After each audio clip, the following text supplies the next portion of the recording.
Ang hirap palang walang nagmamahal sa'yo.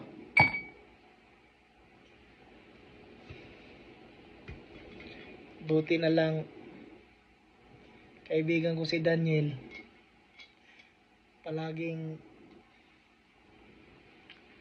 umalalay sa akin. Palaging,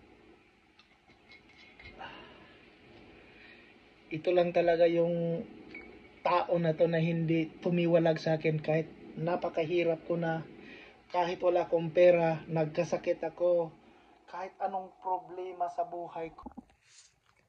Totoo yun. Ito si Daniel.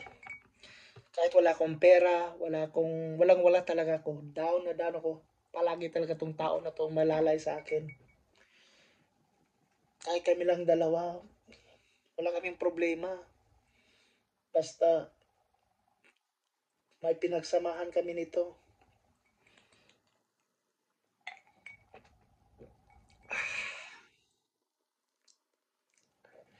Talaga ang buhay.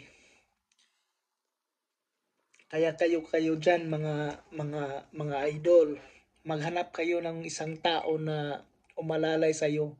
Hindi ka iiwan except na yung asawa. May time talaga, ang dami namang nag-aasawa diyan na naghiwalay, pero ito talagang tao na to,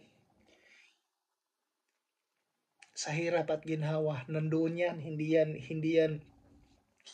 yan tumiwalag sa iyo. Kaya nga proud na proud ako to sa kaibigan ko. Sana makahanap rin kayo ng isang taong mamahalin kayo habang buhay. Kahit wala ka ng pera, kahit ano-ano na yung pangangatawan mo, talaga kinakailangang maghanap tayo ng isang taong lalong umaalalay sa'yo.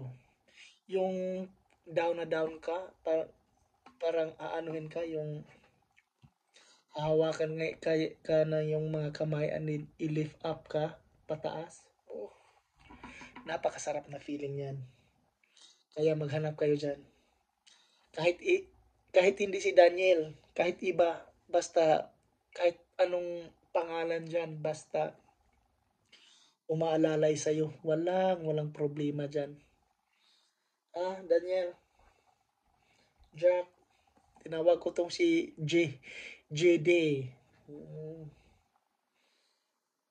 Masarap to, magandang kaibigan. Walang iwanan talaga. Kami talaga best friend kami dyan. Cheers.